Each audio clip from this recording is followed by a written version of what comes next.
So on 10th of December, the world marks International what? Human Rights Day. Why is it important? Why is it important? Because now we are marking human rights and their importance in our societies and coming together as a global unit.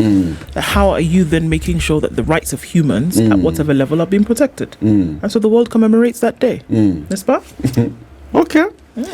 Somebody who understands this is our next guest, because we're going to talk about what happens every year when the world commemorates International Human Rights Day and the importance of that, and looking at the significance of the strides that the country has made, or both forwards or backwards. What has happened? Samuel Olando is the executive director of Pamoja Trust. Samuel, good morning. Good morning. How are you doing? Very well. How are you? Very well. Good to have you back in the hot seat of the Situation Room. Thank you very much. Karibu sana. Asante. You've been well? Very well. Safi. We'll talk about International Human Rights Day, which was commemorated on Sunday. But before we do that, CT will welcome you with the day's proverb. And this week's proverbs have been from Djibouti. The Republic. The Republic of Djibouti. Whose capital city is Djibouti. And who's the democratically elected president of Djibouti? Buddy boo-doo, boom, boom, boom, boom, boom, boom, boom, boom, boom. Why don't you ask me who the vice president is? Ask me who the CJ is. Ask me why Djibouti is important. Coming shortly. Okay. The mighty tree falls and the little birds scatter in the bush. The mighty tree falls and the little trees scatter in the bush. Olando, what's your interpretation of this? Interestingly, seemingly the mighty tree is losing life, but the birds fly away, looking for another tree to perch on and continue with their life. So the tree should be intelligent enough not to fall with a third. Not to go with others. And not to go with others. That's a nice interpretation, City, right? Actually, I hadn't considered that. The message is to the tree. Yes, I hadn't considered that. As you fall, go alone. Yes.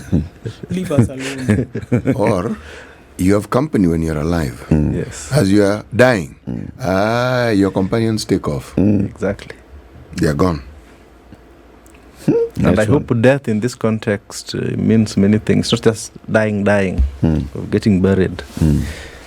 You can die in spirit, die in hope, die by not protecting your rights, so that you are walking dead. That's a good one.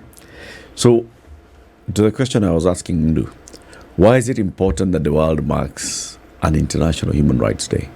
What's the origin of this, and what's the significance of it? I think it's basically a reminder that as human beings, we've got particular entitlements. And in most occasions, the entitlements have been treated as tokens that you are given, sometimes as help. People may interpret it as help, but they are entitlements by virtue of being a human being. So no one is doing you a favor by ensuring that you've got a right to vote, by ensuring that you've got access to water, by ensuring that you've got access to health, access to housing, and I hope we'll discuss housing. So they are basically entitlements. No one is doing anyone a favor. So that's how important it is to have that reminder every 10th of December. But we live with this every day. Do you think governments and citizens understand that or view that the same way? They should. Actually, the citizens understand that. But the interpretation has been that your rights, seemingly someone brings you your rights in a plate, that you don't claim them. If you don't claim your rights, then it will be treated as a token, as a favor, that I'm helping you. But then the duty bearer has got a responsibility. They are not helping anyone. If at all they don't want to help, then they have got the latitude of resigning and seeking other mandates or serving the communities in other particular platforms. So they're not doing anyone a favor. And that's why governments should not be begged, but they should be reminded of what their roles and responsibilities are. Yeah. So to see how all of these rights, when they're spoken about on a global scale, then are domiciled in a country like Kenya, maybe it's important for us to look. This was an interesting year. because looking at the Universal Declaration of Human Rights, which all countries came together under the United Nations body, and they said, we're going to do this. And they talked about certain rights being inalienable. So this was the 75th celebration of that. And to say that countries then being called on to make sure that certain things then remain. Those rights, regardless of race, color, religion, sex, language, political or other opinion, national or social origin, property, birth or status. So this declaration was enshrining those rights for all of the world to come to. So then as we look at Kenya or look at other countries whereby we're looking at making sure that those rights, what are the issues that we are seeing today that then looks at the enshrining of the Declaration of Human Rights that maybe has not happened or that we are still dealing with? Yeah, I think Kenya with the Constitution 2010 did make a very big stride towards domiciling this within our legal text. And as you've captured, the variables that you've captured are domiciled in Article 27 for our Constitution as grounds upon which then someone should not be discriminated. And also in the basis of Article 2.5, Article 2.6 that domesticate international treaties and conventions that we have ratified. Though the manifestation is different. For instance, if you go to Mukuru Kwajenga and carry all the transformers, and then women there then still start suffering darkness, and then they get cases of gender-based violence, then we don't need to remind you to be thinking about what electricity does as a prevention mechanism to gender-based violence. Anyone who is in a position of leadership should be able to apply their mind and know that then this may be a predisposing factor in Article 27. When you speak about, access to health and particularly those who are in waged employment, being deducted to be able to access health facilities, public health facilities by virtue of National Hospital Insurance Fund, and now what is being litigated. If someone is in the informal economy and they're struggling, they've got intermittent income and they're unable to contribute. If you're in position of authority, you should be able to apply your mind and know that perhaps if majority of the people are unable to contribute to this particular scheme, then they'll be left out. So that will be a ground for discrimination on the basis of income. When you talk about right to housing and the discussion on housing levy now, that is hot, and the courts tell you that those who are in waged employment are the people who will be contributing, and then you leave majority. So now it's basically unconstitutional because those who are in the informal economy were not captured.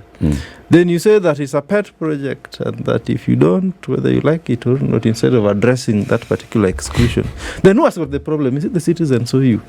So that then the state should step back and know that the constitution of the state is not government.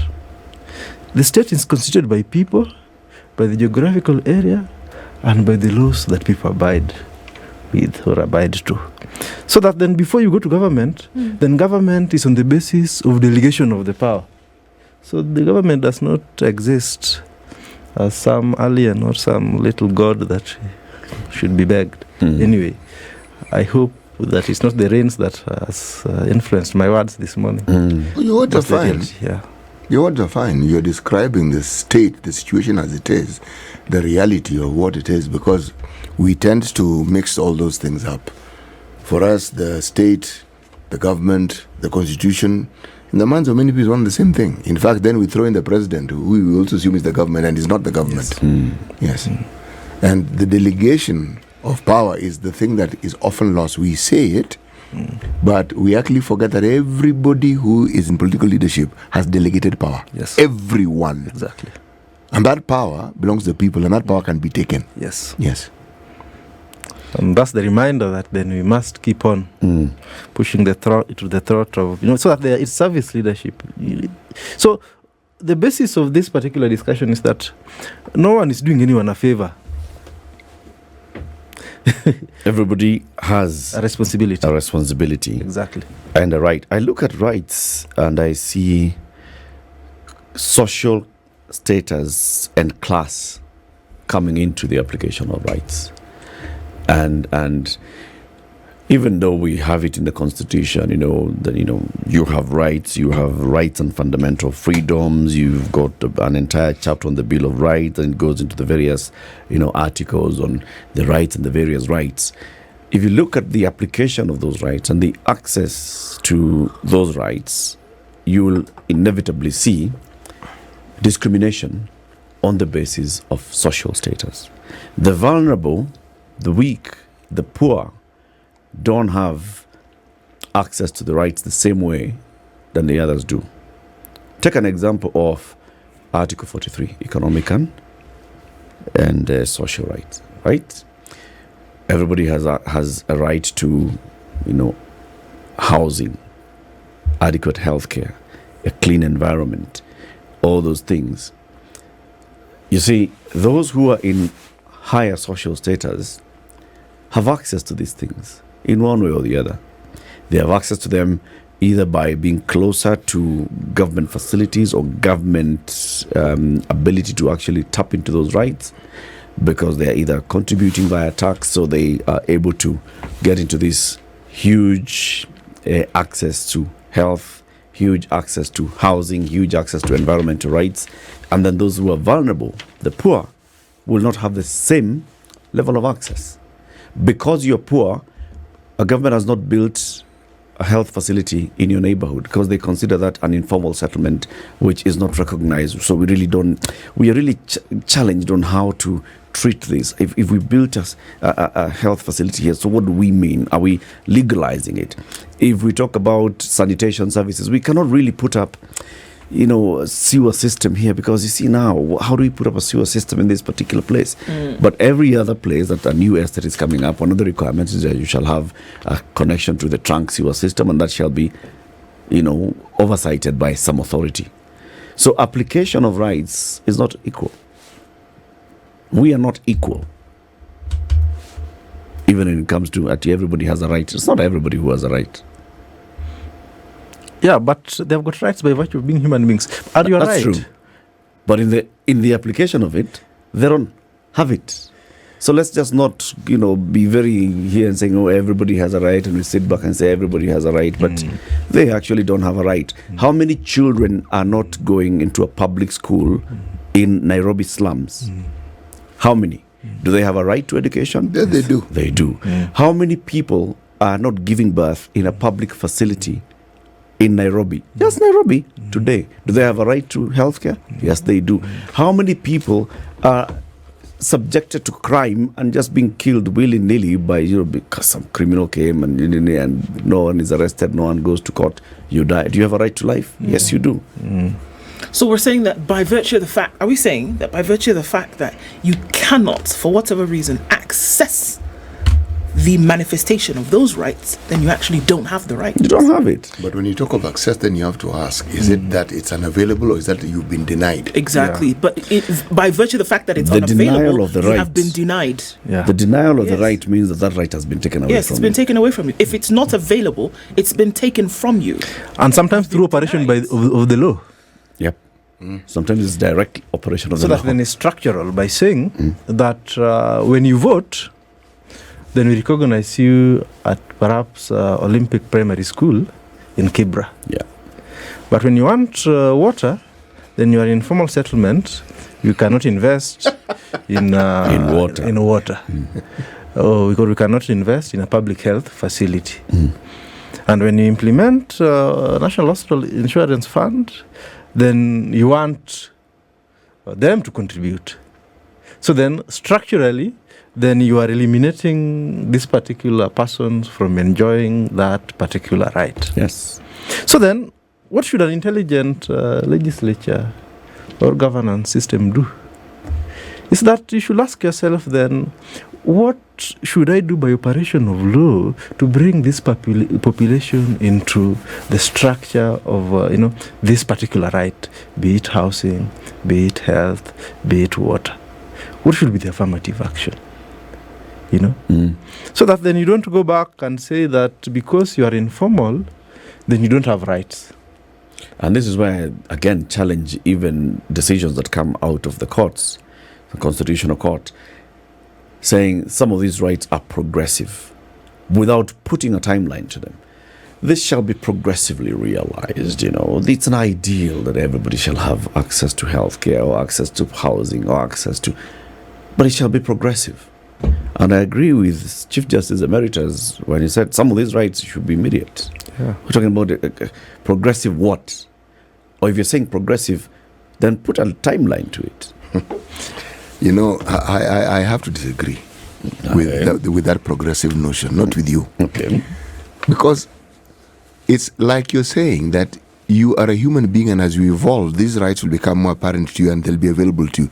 They are available to you at birth. They are part of your birthrights.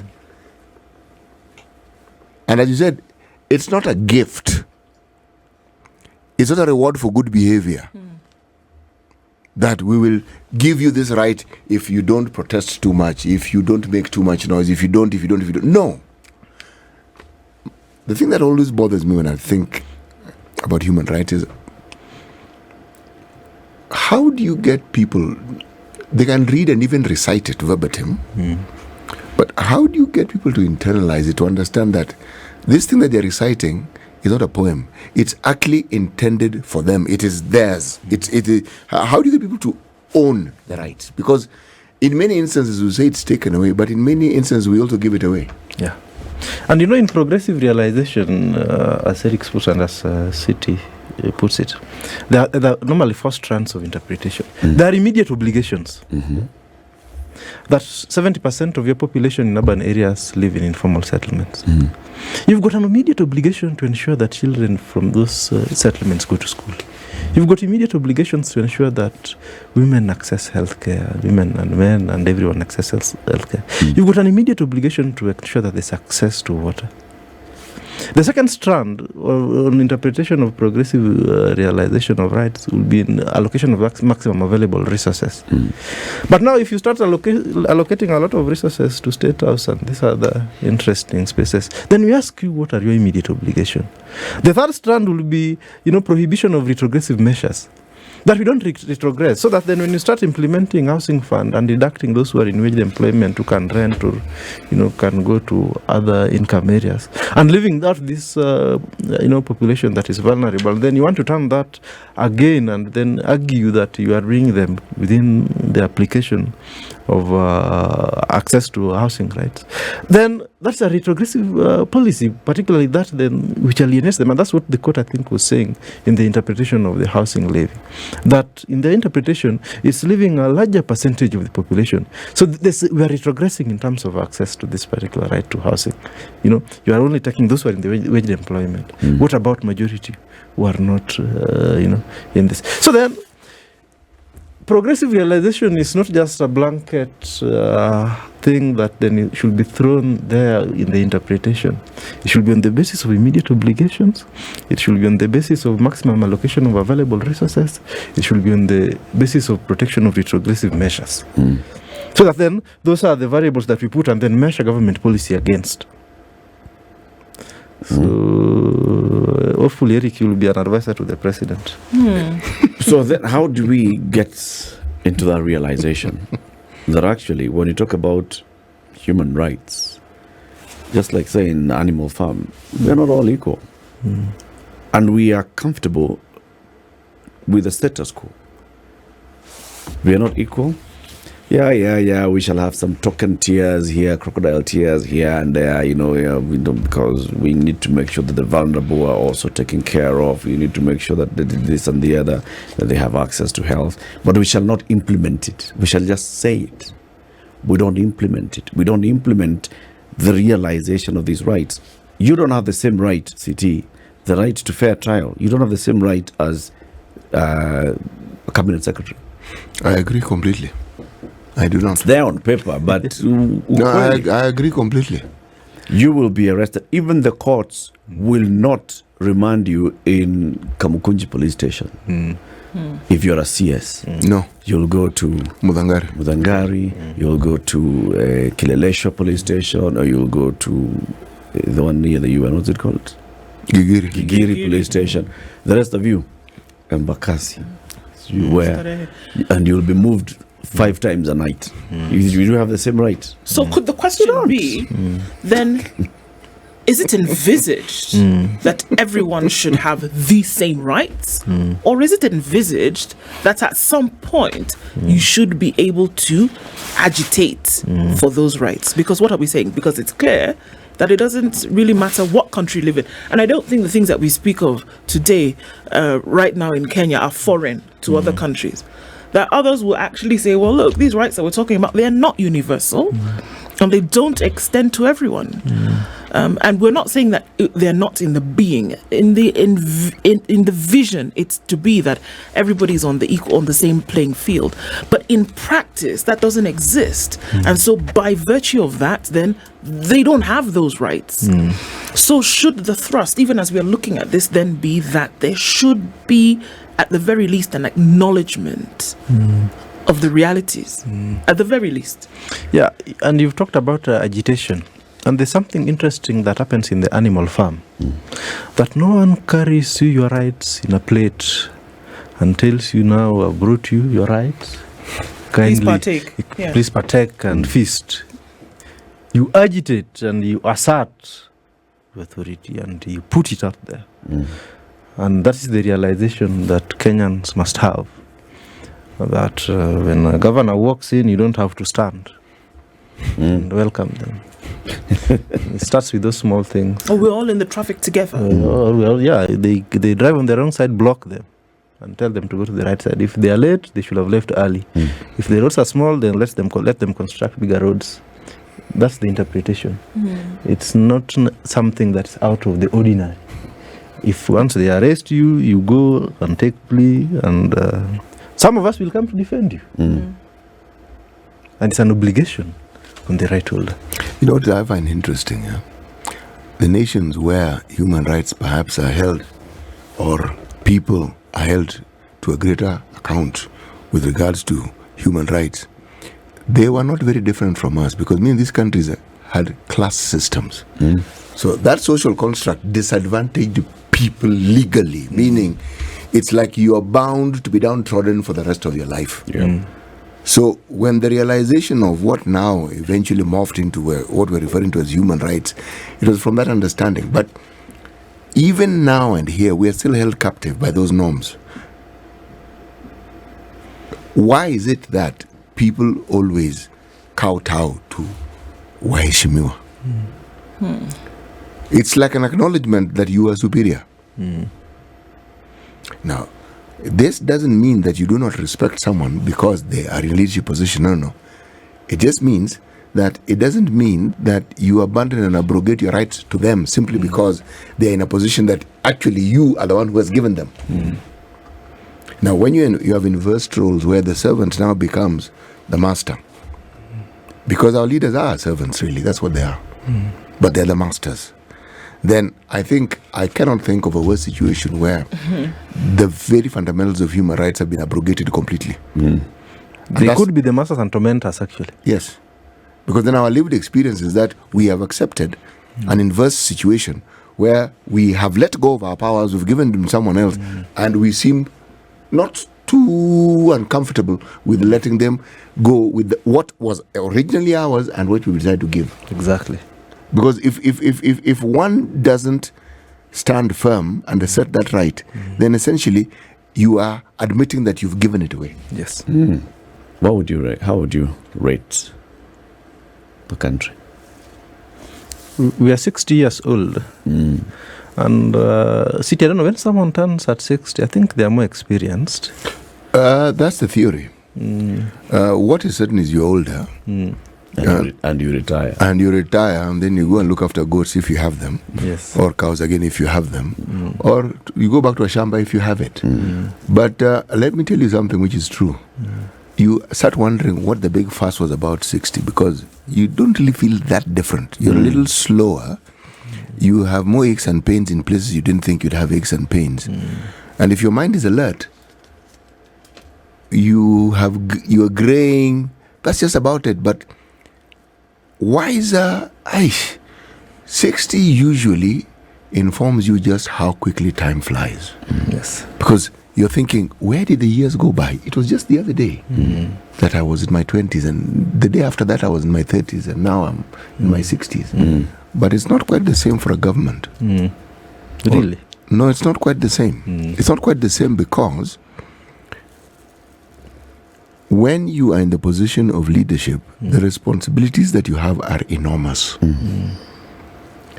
This microcosm that I've just described about my life is part and parcel of what the government is supposed to ensure actually happens. Now, if 60 years down the line, the plans that were there to make certain things happen has not happened, then you look at the 60 years and you wonder, what on earth have we been doing these last 60 years? And perhaps you're right, in that regard, you could also look at your life and wonder, what have I done with my life in these last 60 years? Yes. And if it spills, you start taking the pills. Yes, you do. You start being more careful. Yes. You start having discussions that are constructive with your people. Usually you start with yourself.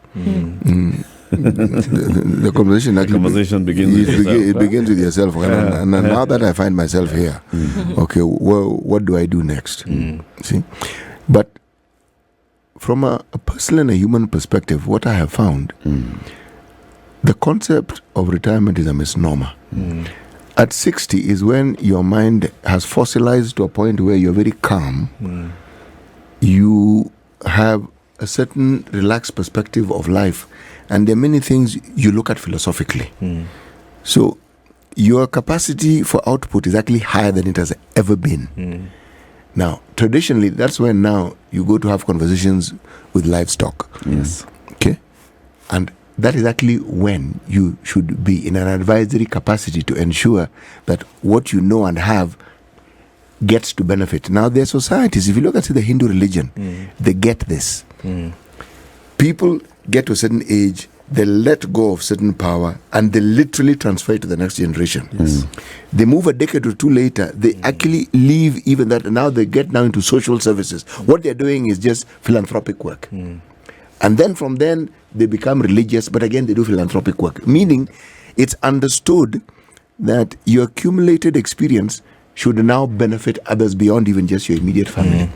So let's ask ourselves, when we look at government, do we look at the leadership as having evolved to understand that what they're doing should primarily be for the benefit of others? Yeah, so actually I was bring that analogy because I think the nation is getting to a space upon which no one fears to tell off the president. But the realization of the leadership that that's where the nation is not there with us yet. So I think we've made tremendous strides in terms of citizens speaking back to leaders. So you love your flares in the media and in public spaces. But anyway, it's up to you, you know. Why is it important for a country to maintain a certain, or any nation, to maintain a certain record when it comes to human rights? Why, I mean, if there's this fantastic members club where we say, well, economy development, check. And we look and we say, life of our citizens thriving, check. Human rights record up there, if there's a number that should be given, check. Why is it important for you to have that as one of the things then that then exemplifies you or qualifies you to be amongst, you know, the top ranking? Why is that important to have? Because it threatens the very existence of the state. It's that simple. How so? Explain. If human beings cannot feel the human autonomy, you know, they feel that they can only be able to access particular services based on their levels of income, then the question that comes to their mind is whether they are partners in building of the nation, or they are a part of a community of nations that is defined by the income, by the social status as we were putting it, and such. And that's why then you'll see people starting retreating to their, you know, Kikuyu nation, Kamba nation, Luo nation. I don't know whether is it the Mijikenda nation? Well, it can be. Yeah. Because so it's those simple things. Because if people cannot access basic education, that is regarded as the greatest equalizer, If you cannot access health, this is regarded, as a basic human right, and that gives you the dignity. If you cannot access the housing, then what is your contribution that then brings you to the building of the nation? None at all. So that then you feel that you are excluded. So then you step back and say that then I'll try to frustrate the building of the nation as much as possible because I'm not being considered on the table. So it threatens, from my perspective, statehood. And that's why governments must, in most occasions, seek to build the state. And in our constitution, we try to deal with this. And we say in Article 10, and speak about the values and principles of governance, and say that we come from very diverse nations based on culture and our ways of life. But we are seeking to have this singular culture in Article 10, the secular culture of principles of governance, of law, of social justice, of participation, of the evolution of power, of the evolution of resources, and such.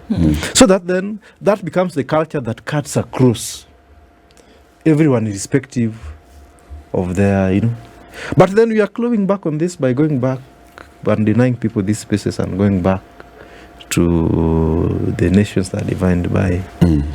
So we are not building the nation. So then there are those rights which an individual can claim when we talk about education, health, etc. Yes. But then if you look at communities as well, and you look at, unfortunately, certain communities that are left out of a national conversation when it comes to rights, how then do you start to deal with those communities who are on the lower end of the socioeconomic scale, communities who continually cry foul when it comes to not being included in national discourse? How then do you say your scorecard for human rights then actually plays out when there are entire communities who for the longest time have felt marginalized in terms of development and the agenda? They're not on the list of priorities, and we're saying, okay, as a country, we've scored so many points. For me, who believes that the most vulnerable person in the society is actually the true face of the country, how then can you say we've rated so far on the scale when you have entire communities whose rights, complaining even today in Kenya, are abandoned? They don't feature when it comes to national index. How then do you do that? Yeah, I think it's the very, as you put it, it's basically about citizenship, because their voices don't count, so they question their citizenship in terms of building this nation. And that's why I was talking about the culture that we seek in Article 10 of the evolution of power, because it was it's my interpretation, and I think the drafters of the Constitution, that if you were to devolve power, then these people who are being excluded were going to feel part of the nation and contributing to building the nation. So then if this is still continuing 10 years, actually 12 years after the Constitution, then we need to ask ourselves at 60 whether we are making any progress in building the nation. But then what should happen is that at the devolved system also, as we put it, this particular community should find space, because we are talking about the evolution of power and resources as a basis. But then turning this into reality is a problem. And we are talking about retrogression, where you are arguing that when you devolve right to housing to the counties so that these communities are included, you bring the levy back to the national level so that you control the resources. So how are you helping this community? It's counterproductive. You're clawing back on this particular, progress that we are making in including them. The same to health. From my perspective and my reading, I think National Hospital Insurance Fund should be domiciled at the counties, because the disease burden are different across the counties, and perhaps it will be closer to the people, and people will understand it more and deal with it more. So that if someone steals from you, it's your member of county assembly who you meet every day at the village market that you are dealing with. Yes, and you can deal with him there, and you can deal with their uncle who can find them when they're having dinner. But if you bring this at the national level, you make it very far from us. When you pass near State House, you get people with very, very huge guns that will scare you. So you cannot go in to ask the president a question. You can only address him through Twitter. And that's what, So I think, from my perspective, is that the appetite to centralize again from these regimes that we are witnessing is what is clawing back, the human autonomy that these communities that have been marginalized historically. Now there are amendments, in the National Assembly with regard to the Land Act that seeks to take particular roles of the National Land Commission back to the Ministry of Lands, particularly in compulsory acquisition of land. People are forgetting the history as to why we had the National Land Commission. The basic concept was that the Commission of Lands, then, who was an appointee of the president, was having off forests, and the president in his entourage was giving people lands, and those who were representing the presidency, then Mr. CTU at the DC and the rest, DOs and the chiefs. DOs, they were giving people land everywhere, getting a lot of settlements here. They could. Yeah, but now when you take... I myself Received. was a recipient of land that was issued to me by a chief. Yes, they could give you. And then, so when demarcation and all other legal processes came later, the land had been allocated to you.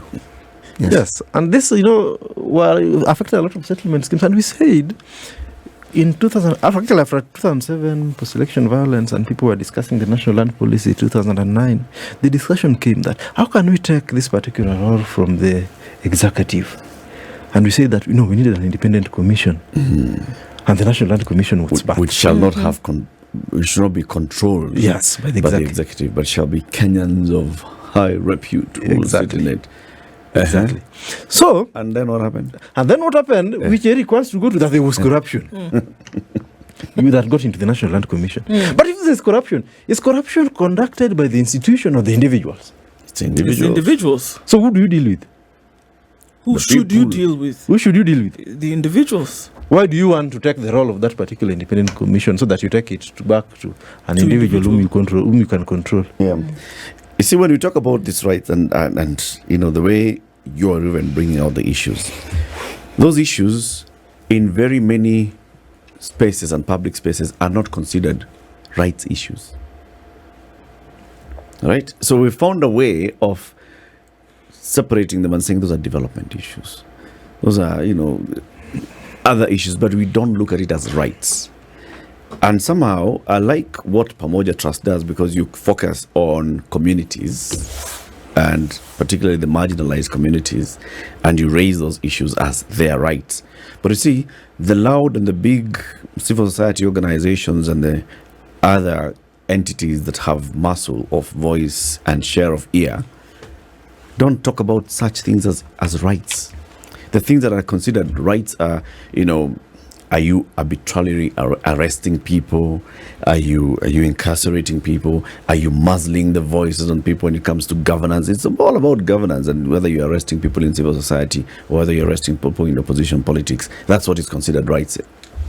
And these other things for development are not considered rights. And I think we need to then find a way of linking all these things to rights. And some of those rights are explicitly mentioned in the Constitution. Like when you talk about land rights, people think about this huge piece of land, and then you shall have, the abuse of excision of forests and all this and the other. But land rights come to the very bottom of, at a community level. Who has access to this? Who has access to land? Who has access to proper adjudication of land disputes? All these are matters of rights, but we don't see them that way. How do we change this conversation so that we see these things as they rightfully are, human rights issues? Eric, you've actually hit the nail on the head on this one. You know why? You begin to wonder whether even those in leadership actually even understand these rights and understand the import of ensuring that these rights are actually adhered to and that they are actually put in place. Because the abuse of these rights often starts with the leadership, for whatever reason. But that's where it starts. And then it sets a trend. And then that trend over time becomes the norm. And then now reversing that particular tide now becomes an uphill task. And the public watchers, don't consider these things as big issues. For example, you don't hear much conversation about the denial of the rights of people in the 6 counties in the north when they are not able to sleep peacefully at night, when they are not able to maintain their sources of livelihoods, whether it's livestock or children going to cannot go farm, to school. when kids cannot go to school, when hospitals are ill-equipped, they don't even have staff because of insecurity. We don't look at that and say, you know, there's a breakage of denial of human rights to those people. You don't talk about the 500 or so people who died and nobody can answer a question, and some of them are still buried in Shakahola. And, you know, nobody, no human rights organization is talking about this. We are busy running with the buzzwords that fund us. Oh, FGM, oh, GBV. What about the right of the children in West Pokot who are not going to school? How about the communities in these areas, vast areas that do not have access to a school, don't have access to government services, don't have access to a hospital, don't have access to all these things? Are those not rights? And that's why I said we are not equal in this country. Those who are poor, you're poor. Rights are like this. You only have a right to call yourself Kenyan and to pay tax. The rest is not a right. And I think you're very right. Actually, if you were to go to heaven, I think you'll go to heaven straight based on your words, because what you're saying is the words of God. I hope You know why it's I'm not saying today. If he said if. I hope it's Eric doesn't want to go to heaven today, please. Because the process by which you go to heaven means you're not alive. Okay? and there's a non-return valve. Unless your name is Elijah and your name is Eric. You know, these rights that you're speaking about, you know, be it health, education, water, they are being treated as a favor. That unajua niliwaletea maji. Unajua niliwajengea shule. Unajua, you know. But they are the things that dignifies. You know, for instance, if you are going to vote and a police officer blocks you from voting, that is so immediate. You know, if you're arrested and you're denied bail, that's so immediate. You know. But what compounds the problem is that now these rights are being commercialized. Yes. And if you run a private company, city, and you're supplying water to Kibra, are we obligated to come and ask you how much profit you make and what you do with your profit? You know, you should actually. But it's your company, and you know you're a private person, but water is there. You see, the question that we're not asking is why don't the residents of Kibra have water that flows through the pipes? Yes. Why must a private contractor be the one supplying them with water? And that's now happening to education, because in a lot of settlements there are no education facilities. None. So it's the private player. True. Then we will start arguing that. Same with health facilities. And now this privatization act that people are speaking about, that you see in the courts before, you know, and that is where the debate is, because it would be that you guys, if we give these people to the private entity, then they'll do good business. You know, they'll give us resources and we will reinvest. But why are they not making those resources now? It's because someone is sitting. Deal with that person who is sitting. You don't privatize. You see, this discussion around investments seems to imply that it will be for the benefit of everyone and that people's rights will be adhered to, isn't it? That's why we say we're going to invest here, we're going to do this, we're going to make money. But our lived experience tells us the complete opposite. It's not true. Any enterprise that points towards business benefits a few people, does not benefit the majority of the people. Okay? You know, ideally, the money that comes from all these things, whether they are privatized or whether they are run solely by government, they are contributing something to the national kitty. They should be, right? Kenya Seed Company, by propagating and growing and selling seeds across the country, should be making money that goes into the kitty. That money then should get redistributed to serve everybody. Yes. And that everybody includes that child in Mukuru Kayaba in Sinai who does not have a school nearby, right? But we'll argue at that level of, why privatize, why not privatize? It's only benefiting a few people, because we are fighting toward we can benefit. And in that, we lose the conversation of, there's actually, as we're fighting of all these things, as we are fighting about leaking in new airports and all, there's actually somebody who has no roof over their head. Exactly. Yes. As we still battling here, housing, who needs housing? We don't need housing. There's somebody who actually this rain in the morning. Yeah. They were like Because- this, standing like this at a corner because the whole house is raining. And they're in Nairobi. But we'll argue about very many other things, which is why I come back now to the civil society and the other alternative voices. Focus on the vulnerable. Because the vulnerable have no voice. Their voice has been muzzled. And the people who can help them amplify the voice is the civil society. Stop this boardroom things. Actually, when you say civil society, you're right, because the voice or the supposed voice of the people ought to have been the religious organizations or churches. They gave up on that job a long time ago. No, they're the Yes. partakers of the tithe. Yeah. So they that role, if it ever was there, they abrogated it. So how do you see? This is always the question. How do we get to the point where people understand how to agitate for what is their heritage, what is theirs? It is their right. It's theirs. How? And they know ni haki yangu. So, Eric, as I'd like to put is that the civil society is not the civil society organizations. It's non-state actors. Yeah, everyone, including you, are part of the civil society. Yes. We are. Yeah, Okay. When did I become a member of the civil society? yeah, because the questions you ask here every day, and I listen to you every morning, are the questions that any civil member of this society should ask and be part of. Every civil member of this society should ask. So when Eric says that, you